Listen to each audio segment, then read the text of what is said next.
الحمد للہ رب العالمین والصلاة والسلام علی سید الانبیاء والمرسلین اما بعد فاعوذ باللہ من الشیطان الرجیم بسم اللہ الرحمن الرحیم۔ عزیز طلبہ کرام، اصول وراثت کا دوسرا باب ہمارا مکمل ہو چکا اور اس باب میں 3 فصلیں پڑھنے کی سعادت ہم نے حاصل کی۔ پہلے نمبر پر ترکہ میت کے مصارف یعنی حقوق، دوسرے نمبر پر ترکہ میت کے مستحقین اور تیسرے نمبر پر موانع ارث پڑھنے کی سعادت حاصل کی۔ آج ہمارا تیسرا باب شروع ہوگا اور اس باب میں بھی انشاءاللہ عز و جل ہم 3 فصلیں یعنی 3 چیپٹر پڑھنے کی سعادت حاصل کریں گے۔ پہلی فصل میں فروض اور ذوی الفروض کا تعارف پڑھیں گے، دوسری فصل میں اصحاب فرائض یعنی ذوی الفروض کے احوال پڑھیں گے اور تیسرے نمبر پر عصبات پڑھنے کی سعادت حاصل کریں گے۔ تو آئیے بڑھتے ہیں پہلی فصل فروض اور ذوی الفروض کے تعارف کی طرف۔ عزیز طلبہ کرام، ہماری پہلی فصل فروض اور ذوی الفروض کے تعارف کے بارے میں ہے۔ پہلے نمبر پر فروض یعنی مقرر کردہ حصے، وہ حصے جو شریعت کی طرف سے مقرر ہوں ان کو فروض کہا جاتا ہے۔ فروض 6 ہیں، ان کو 2 فریقوں یا 2 قسموں میں تقسیم کیا جاتا ہے۔ یہ ہمارا فریق اول یا پہلی قسم ہے، یہ ہمارا فریق ثانی یعنی دوسری قسم ہے۔ فریق اول میں پہلے نمبر پر نصف ہے، دوسرے نمبر پر ربع ہے اور تیسرے نمبر پر ثمن ہے، جبکہ فریق ثانی میں پہلے نمبر پر ثلثان ہے، دوسرے نمبر پر ثلث ہے اور تیسرے نمبر پر سدس ہے۔ یہ جو الفاظ جو میں نے ابھی بولے یہ عربی اصطلاح کے مطابق ہیں۔ نصف، ربع، ثمن، ثلثان، ثلث اور سدس۔ طلبہ کرام کی سہولت کے پیش نظر انہی الفاظ کو مختلف تعبیرات کے ساتھ یہاں پر جو ہے وہ درج کر دیا گیا ہے کہ نصف کا مطلب آدھا، مطلب ہاف، اور اسی کو جو ہے وہ 1/2 سے بھی تعبیر کیا جاتا ہے یعنی 1/2۔ دوسرے نمبر پر ہمارے پاس ربع ہے، ربع کو جو ہے وہ چوتھائی بھی کہا جاتا ہے، 1/4 1/4 بھی کہا جاتا ہے اور اس کو کوارٹر سے بھی تعبیر کیا جاتا ہے۔ تیسرے نمبر پر ہمارے پاس ثمن ہے، ثمن کو جو ہے وہ 8واں بھی کہا جاتا ہے، 1/8 1/8 یہ بھی کہا جاتا ہے اور اس کے ساتھ ساتھ اس کو 8th بھی کہا جاتا ہے۔ فریق ثانی کی اگر ہم بات کریں تو فریق ثانی میں پہلے نمبر پر ثلثان ہے، جس کو اردو میں 2/3 سے بھی تعبیر کیا جاتا ہے یعنی 2/3 2/3 اور اسی طرح اس کو 2/3 بھی کہا جاتا ہے۔ دوسرے نمبر پر ہمارے پاس ثلث ہے، جس کا اردو میں استعمال تہائی کے نام سے ہے اور اسی کو 1/3 یعنی 1/3 فریکشنز کے اندر بھی اس کو پڑھا جا سکتا ہے اور انگلش میں اس کو 1/3 کہا جاتا ہے۔ اور تیسرے نمبر پر ہمارے پاس جو ہے وہ سدس ہے، جس کو چھٹا بھی کہا جاتا ہے، 1/6 1/6 بھی کہا جاتا ہے اور اس کو 6th بھی کہا جاتا ہے۔ یہ جو ہمارے پاس فریق اول اور فریق ثانی ہے، انہیں علی سبیل تضعیف اور علی سبیل تنصیف دونوں طریقوں سے جو ہے وہ پڑھا جا سکتا ہے۔ اب علی سبیل تضعیف سے کیا مراد ہے اور علی سبیل تنصیف سے کیا مراد ہے تو یہ بالکل آسان ہے۔ تضعیف کا مطلب 2 گنا ہوتا ہے جبکہ تنصیف کا مطلب آدھا ہوتا ہے۔ یہاں پر اس کی وضاحت کر دی گئی یعنی 1/2 کا نصف 1/4 اور 1/4 کا نصف 1/8۔ یہاں سے بھی آپ اس کو دیکھ سکتے ہیں، 1/2 کا جو آدھا ہوتا ہے وہ 1/4 ہوتا ہے اور 1/4 کا جو آدھا ہوتا ہے وہ 1/8 ہوا کرتا ہے۔ تو یہ ہم نے پڑھا علی سبیل تنصیف کے طریقے پر۔ اسی طرح 2/3 کا نصف 1/3 اور 1/3 کا نصف 1/6۔ یہاں سے بھی اگر آپ اس کو دیکھیں کہ 2/3 کا جو نصف ہوتا ہے وہ 1/3 ہوتا ہے جبکہ 1/3 کا جو نصف ہوتا ہے وہ 1/6 ہوتا ہے۔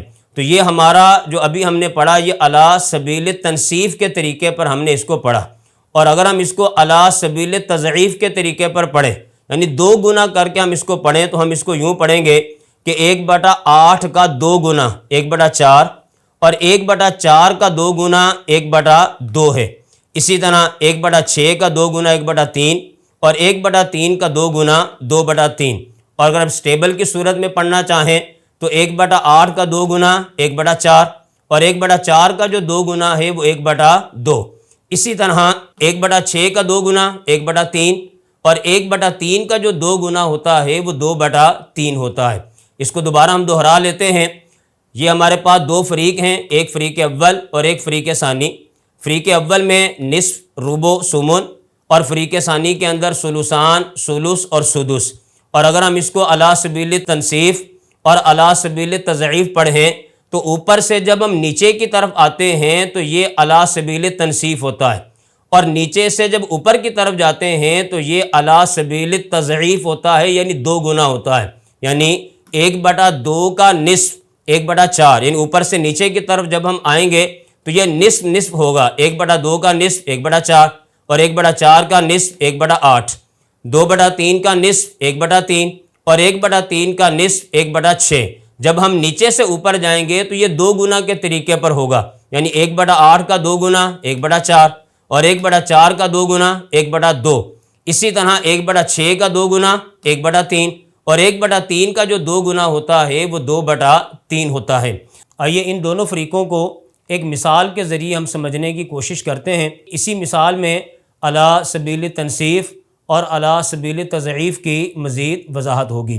مثال کے طور پر ہمارے پاس ایک عدد ہے 100۔ جب ہم اس 100 کا نصف نکالتے ہیں تو وہ بنتا ہے 50، اور یہ جو 50 ہے یہ 100 کا نصف یعنی 1/2 ہے۔ اس 50 کا جو آگے نصف ہے وہ 25 ہے، اور یہ 25 جو ہے یہ 100 کا ربع یعنی چوتھائی ہے، 1/4۔ جب ہم اس 25 کا مزید نصف نکالتے ہیں تو وہ بنتا ہے 12.50۔ ڈیسیمل میں جب ہم اس کو لکھیں 12.50، تو یہ جو 12.50 ہے یہ 100 کا جو ہے وہ 1/8، جس کو ہم عربی میں ثمن کہتے ہیں۔ یہ ہمارا فریق اول ہے، نصف، ربع اور ثمن۔ اور جیسا کہ آپ نے وضاحت سماعت فرمائی کہ جب ہم اس کو تنصیف اور تضعیف کے طریقے پر پڑھتے ہیں کہ ثمن کا جو 2 گنا ہے وہ ربع بنتا ہے، یعنی 12.50 کا 2 گنا 25 بنتا ہے، اور 25 کا جو 2 گنا ہے وہ 50 بنتا ہے، یعنی ربع کا 2 گنا نصف۔ تو ثمن کا 2 گنا ربع اور ربع کا 2 گنا جو ہوتا ہے وہ نصف ہوتا ہے۔ اور اگر ہم اس کو اوپر سے نیچے کی طرف لے کر آئیں تو نصف کا جو نصف ہے وہ ربع ہے، اور اس ربع کا جو آگے نصف ہے وہ ثمن ہے۔ تو یوں تضعیف اور تنصیف کے طریقے پر اس کو پڑھا جاتا ہے۔ جبکہ جو ہمارے پاس فریق ثانی ہے، اسی عدد کے ذریعے اگر ہم اس کو سمجھیں تو ہمارا سب سے پہلے 2/3 ہے، تو یہ 66.66، یہ اس 100 کا 2/3 ہے، جس کو ہم 2/3 سے تعبیر کرتے ہیں۔ دوسرے نمبر پر 66.66 کا جب ہم نصف نکالتے ہیں تو وہ بنتا ہے 33.33، جس کو ہم جو ہے وہ 1/3 کہیں گے 100 کی، کہ یہ جو 33.33 ہے یہ 100 کی 1/3 ہے، اور اس کو ہم تعبیر کرتے ہیں 1/3 1/3 سے۔ جب ہم 33.33 کا بھی نصف نکالتے ہیں تو وہ بنتا ہے 16.66، اور یہ جو 16.66 ہے یہ 100 کا جو ہے وہ سدس یعنی چھٹا حصہ ہے، جس کو 1/6 یا 1/6 سے تعبیر کیا جاتا ہے۔ یہاں بھی آپ دیکھیں اوپر 2/3 پھر 1/3 پھر سدس یعنی 2/3 1/3 اور 1/6، یعنی یہ جو 2/3 ہے اس کو جو ہے وہ ثلثان سے بھی تعبیر کیا جاتا ہے، اور 1/3 کو جو ہے وہ ثلث سے جو ہے وہ تعبیر کیا جاتا ہے، اور یہ جو ہے یہ چھٹا حصہ ہے جس کو جو ہے وہ سدس سے بھی تعبیر کرتے ہیں اور 1/6 سے بھی تعبیر کرتے ہیں۔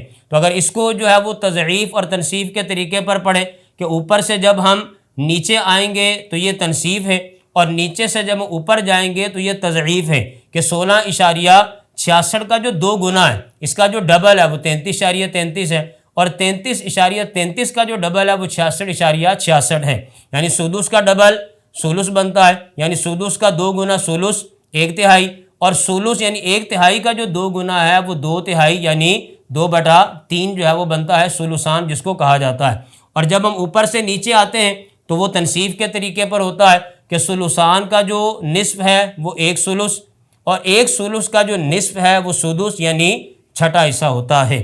تو امید ہے کہ اس مثال کے ذریعے آپ یہ فریق اول اور فریق ثانی کو اچھی طرح جو ہے وہ سمجھ چکے ہوں گے کہ آگے چل کر مسائل کو حل کرنے میں ان فریقوں کا بار بار جو ہے وہ استعمال ہوگا۔ اصل مسئلہ جو بنایا جاتا ہے اس کے اندر بھی اس کا بہت زیادہ استعمال ہوتا ہے، اور اس کے علاوہ دیگر مقامات پر بھی اس کو جو ہے وہ استعمال کیا جاتا ہے۔ عزیز طلبہ کرام، جس مثال کو ہم نے بورڈ کے اوپر پڑھا اس کی عبارت جو ہے وہ یہاں پر جیسے 100 کا نصف 50 اور 50 کا نصف 25 اور 25 کا نصف 12.50 ہے۔ اب یہ جو 50 ہے جو کہ 100 کا نصف یعنی آدھا ہے، اور 25 یہ 100 کا ربع یعنی چوتھائی ہے، جبکہ 12.50 یہ 100 کا ثمن یعنی آٹھواں حصہ ہے۔ 12.50 کا ڈبل 25، اور 25 کا جو 2 گنا ہے وہ 50، اور 50 کا 2 گنا 100 بنتا ہے۔ اسی طرح دوسرے فریق میں اگر ہم دیکھیں کہ 100 کا جو 2/3 ہے وہ 66.66، اور 66.66 کا جو نصف ہے وہ 33.33، اور 33.33 کا جو نصف ہے وہ 16.66 ہے۔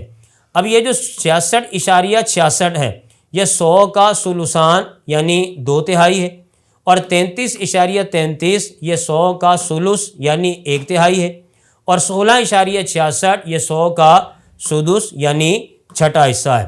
تو 16.66 کا ڈبل 33.33، اور 33.33 کا جو ڈبل ہے وہ 66.66 ہے۔ تو عزیز طلبہ کرام، یہ جو ہمارے دو فریق تھے، ایک فریق اول اور دوسرے نمبر پر فریق ثانی، تو فریق اول میں ہم نے نصف پڑھا، ربع پڑھا اور ثمن پڑھا، اور فریق ثانی کے اندر ثلثان، ثلث اور سدس، اور ان کو علی سبیل تنصیف کیسے پڑھا جاتا ہے اور علی سبیل تضعیف کیسے پڑھا جاتا ہے اس کو ہم نے جو ہے وہ سننے کی اور سمجھنے کی سعادت حاصل کی، اور مثال کے ذریعے بھی جو ہے وہ اس کی وضاحت کر دی گئی۔ فروض کے بعد دوسرے نمبر پر ذوی الفروض ہیں، یعنی جن کو اصحاب فرائض کہا جاتا ہے۔ وہ ورثہ جو ان مقررہ حصوں کو پانے والے ہیں وہ اصحاب فرائض یا ذوی الفروض کہلاتے ہیں۔ ذوی الفروض 12 قسم کے لوگ ہیں، جن میں 4 مرد اور 8 عورتیں ہیں۔ 4 مرد، ان میں سے پہلے نمبر پر باپ، دوسرے نمبر پر دادا، تیسرے نمبر پر اخیافی بھائی یعنی ماں شریک بھائی، اور چوتھے نمبر پر جو ہے وہ شوہر۔ 8 عورتوں میں سب سے پہلے نمبر پر بیوی، دوسرے نمبر پر بیٹی، تیسرے نمبر پر پوتی، چوتھے نمبر پر عینی یعنی حقیقی سگی بہن، یعنی اس کو عینی بہن بھی کہتے ہیں، سگی بہن بھی کہتے ہیں، اور حقیقی بہن بھی کہتے ہیں۔ یہ تینوں الفاظ جو ہے وہ مترادف المعنی ہیں۔ تو بیوی، بیٹی، پوتی، عینی یعنی حقیقی سگی بہن۔ 5ویں نمبر پر اللاتی یعنی باپ شریک بہن۔ 6 نمبر پر جو ہے وہ اخیافی یعنی ماں شریک بہن۔ 7ویں نمبر پر جو ہے وہ ماں، جبکہ 8ویں نمبر پر جو ہے وہ جدہ صحیحہ یعنی دادی اور نانی، ان دونوں کے لیے جو ہے وہ ایک لفظ استعمال کیا جاتا ہے، جدہ صحیحہ۔ تو یہ ذوی الفروض جنہیں اصحاب فرائض بھی کہا جاتا ہے، یہ ٹوٹل 12 ہیں، ان میں سے 4 مرد ہیں اور یہ 8 عورتیں ہیں۔ یہاں پر ایک اہم مسئلہ نوٹ کے طور پر جو ہے وہ لکھا گیا ہے۔ اس علم کے اندر جب ہم مسائل کو حل کرتے ہیں تو اس وقت رشتوں کے حوالے سے ایک اہم وضاحت یہاں پر جو ہے وہ درج کی گئی ہے۔ اس وضاحت کو پیش نظر رکھ کر مسائل کو حل کرنا جو ہے وہ آسان ہوتا ہے۔ علم الفرائض میں جب کوئی رشتہ مطلق یعنی بغیر کسی شرط اور بغیر کسی قید کے بیان کیا جائے تو وہ رشتہ میت کی طرف ہی منسوب ہوتا ہے، یعنی جب بھی کوئی رشتہ علم الفرائض میں بیان کیا جائے گا تو اس کی جو نسبت ہوگی وہ میت کی طرف ہوگی، آپس میں جو ہے وہ ان کی نسبت نہیں کی جائے گی۔ مثلا جب ہم کہتے ہیں ماں، یا ہم کہتے ہیں باپ، یا ہم کہتے ہیں بیٹا، یا ہم بولتے ہیں بیوی، شوہر وغیرہ، جب یہ الفاظ مطلق بغیر کسی شرط بغیر کسی قید کے جو ہے نا وہ بیان کیے جائیں گے تو اس کا مطلب یہ ہوگا، یعنی ماں بولیں گے تو مراد ہوگا میت کی ماں، باپ بولیں گے تو میت کا باپ، بیٹا بولیں گے تو میت کا بیٹا، بیوی بولیں گے تو میت کی بیوی، اور شوہر بولیں گے تو میت کا شوہر۔ مطلق رشتے ہمیشہ میت کے اعتبار سے ہی بیان کیے جائیں، وارثوں کے آپس کے رشتے مطلق بیان نہ کیے جائیں کہ اس سے سخت شبہ اور شک ہوتا ہے اور مسئلہ حل کرنے میں جو ہے وہ بڑی دشواری ہوتی ہے۔ عزیز طلبہ کرام، ابھی جیسا کہ آپ نے سماعت کیا کہ علم الفرائض میں جب بھی مطلقاً بغیر کسی قید اور بغیر کسی شرط کے رشتے بیان کیے جاتے ہیں تو وہ میت کی طرف جو ہے وہ منسوب کیے جاتے ہیں۔ رشتوں کو آپس میں جو ہے وہ منسوب نہ کیا جائے کہ آپس میں ان رشتوں کو منسوب کرنے سے جو ہے وہ التباس پیدا ہوتا ہے، شک اور شبہ پیدا ہوتا ہے، جس سے مسئلہ حل کرنے میں جو ہے وہ بڑی دشواری پیش آتی ہے۔ تو لہٰذا جب بھی رشتہ بیان کیا جائے گا، مطلقاً ماں کہا جائے گا تو مراد میت کی ماں ہوگی، مطلقاً باپ کہا جائے گا تو مراد میت کا باپ ہوگا، مطلقاً بیٹا بیٹی بولا جائے گا تو میت کا بیٹا بیٹی مراد ہوگا، بیوی شوہر مطلقاً بولا جائے گا تو میت کی بیوی یا میت کا شوہر جو ہے وہ مراد ہوگا۔ اس کے بعد ہماری ہے ذوی الفروض کی تقسیم۔ ذوی الفروض کی دو قسمیں ہیں، نمبر ایک ذوی الفروض نسبی اور نمبر دو ذوی الفروض سببی۔ ذوی الفروض نسبی کون ہوتے ہیں اور ذوی الفروض سببی کون ہوتے ہیں، اس کی یہاں پر جو ہے وضاحت کر دی گئی ہے کہ نسب کی وجہ سے فرضی حصہ پانے والے لوگ ذوی الفروض نسبی کہلاتے ہیں۔ دوسرا نام نسبی اصحاب فرائض بھی ان کو کہا جاتا ہے۔ یہ 10 قسم کے لوگ ہیں۔ مذکورہ اہل فروض میں سے زوجین کے علاوہ باقی سارے کے سارے ذوی الفروض نسبی ہیں، یعنی اوپر ہم نے پڑھا کہ ذوی الفروض جو ہے وہ 12 ہوتے ہیں، اصحاب فرائض 12 ہیں۔ ان 12 میں سے اگر ہم میاں بیوی کو مائنس کر دیں تو باقی جو ہے وہ ذوی الفروض 10 بنتے ہیں۔ تو یہ 10 کے 10 جو ہے وہ ذوی الفروض نسبی کہلاتے ہیں، یا ان کو ہم جو ہے وہ نسبی اصحاب فرائض بھی کہہ سکتے ہیں۔ جبکہ دوسرے نمبر پر ہمارے پاس ذوی الفروض سببی ہیں۔ سبب نکاح کی بنیاد پر حصہ وراثت پانے والے لوگ ذوی الفروض سببی کہلاتے ہیں، یعنی یہ فرضی حصہ ذوی الفروض نسبی جو فرضی حصہ پاتے ہیں وہ نسب کی وجہ سے پاتے ہیں، جبکہ ذوی الفروض سببی اصحاب فرائض جو حصہ پاتے ہیں وہ سبب نکاح کی بنیاد پر پاتے ہیں، نسب کی وجہ سے نہیں پاتے۔ اور یہ جو ذوی الفروض سببی ہوتے ہیں یہ 2 افراد ہیں، ایک شوہر اور بیوی، کہ ان میں سے شوہر کو جو حصہ بیوی کی طرف سے ملتا ہے یا بیوی کو حصہ شوہر کی طرف سے ملتا ہے شوہر کے فوت ہونے کی صورت میں، تو یہ سبب نکاح جو ہے وہ بنیاد بنتا ہے، نہ کہ نسب جو ہے وہ بنیاد بنتا ہے۔ جبکہ ان کے علاوہ بقیہ جتنے بھی اصحاب فرائض ہیں، جس میں باپ، دادا، بیٹی، پوتی، ماں، جدہ صحیحہ وغیرہ، یہ جتنے بھی بقیہ ذوی الفروض نسبی ہیں وہ سارے کے سارے نسب کی وجہ سے حصہ پاتے ہیں، ان میں سے کوئی بھی سبب نکاح کی بنیاد پر حصہ نہیں پاتا۔ سبب نکاح کی بنیاد پر حصہ وراثت پانے والے صرف اور صرف 2 افراد ہیں، ایک شوہر ہے اور دوسرے نمبر پر جو ہے وہ بیوی ہے۔ ان کو ذوی الفروض سببی اس لیے کہتے ہیں کہ ان کو فرضی حصہ نسب کی وجہ سے نہیں ملتا بلکہ نکاح کے سبب سے ملتا ہے۔ عزیز طلبہ کرام، یہاں پر ایک اہم مسئلہ بھی بیان کیا گیا ہے جس کو ہم پیچھے ترکہ میت کے مستحقین میں پڑھ چکے ہیں، کہ یہ جو ذوی الفروض نسبی ہوتے ہیں یہ اہل رد میں سے ہوتے ہیں، یعنی جب کوئی شخص دنیا سے انتقال کرتا ہے اور اس کے اصحاب فرائض کو حصہ دینے کے بعد اگر مال باقی بچ جائے اور اس کے کوئی بھی عصبہ نسبی عصبہ سببی جو ہے وہ موجود نہ ہو تو اس صورت میں بچا ہوا مال دوبارہ اصحاب فرائض کے اوپر جو ہے وہ رد کر دیا جاتا ہے۔ یہ جو دوبارہ اصحاب فرائض کے اوپر مال کو لوٹایا جاتا ہے تو یہ صرف اور صرف نسبی جو اصحاب فرائض ہوتے ہیں ان کو لوٹایا جاتا ہے۔ جو سببی اصحاب فرائض ہوتے ہیں جس میں زوج ہے، زوجہ ہے، ان کے اوپر جو ہے وہ رد نہیں کیا جاتا۔ یہاں پر نوٹ کے طور پر یہ مسئلہ ذکر کر دیا گیا کہ ذوی الفروض نسبیہ اہل رد میں سے ہیں، یعنی کہ بچا ہوا ترکہ جب ذوی الفروض کو دوبارہ دیا جائے گا تو صرف ذوی الفروض نسبیہ کو ملے گا، اب کی بار ذوی الفروض سببیہ یعنی زوجین کو نہیں ملے گا۔ اس کے بعد عزیز طلبہ کرام، قرآن پاک کے مقرر کردہ حصص کی تفصیل یہاں پر بیان کی گئی ہے، یعنی وہ جو ہم نے اوپر فریق پڑھے تھے، فریق اول اور فریق ثانی، جس میں نصف تھا، ربع تھا، سمن تھا، ثلثان، ثلث اور سدس تھا، تو وہ حصے کن کن کو دیے جاتے ہیں، اس کے مستحق کون کون سے افراد ہیں، اس کو یہاں پر جو ہے وہ بیان کیا گیا ہے کہ قرآن پاک کے مقرر کردہ حصص کی تفصیل۔ سب سے پہلے نصف ہے، یعنی 1/2 ہاف جسے کہا جاتا ہے، اس کے مستحق 5 افراد ہیں۔ نمبر 1 شوہر، نمبر 2 بیٹی، نمبر 3 پوتی، نمبر 4 عینی بہن یعنی حقیقی سگی بہن، اور 5ویں نمبر پر اللاتی بہن جسے جو ہے وہ باپ شریک کی بہن بھی کہا جاتا ہے۔ تو قرآن مجید فرقان حمید میں یہ 1/2 ان 5 افراد کے لیے جو ہے وہ متعین کیا گیا ہے، شوہر، بیٹی، پوتی، عینی یعنی سگی بہن، اور اللاتی بہن یعنی باپ شریک کی بہن۔ دوسرے نمبر پر ربع ہے یعنی 1/4، 1/4 چوتھائی، اس کے مستحق 2 افراد ہیں، نمبر 1 شوہر اور نمبر 2 بیوی، ان 2 کے علاوہ کسی کو بھی جو ہے وہ 1/4 حصہ جو ہے وہ نہیں ملتا۔ تیسرے نمبر پر سومن ہے یعنی 1/8، اس کی حقدار صرف اور صرف بیوی ہے، بیوی کے علاوہ کسی کو بھی جو ہے وہ 1/8 حصہ جو ہے وہ نہیں ملتا۔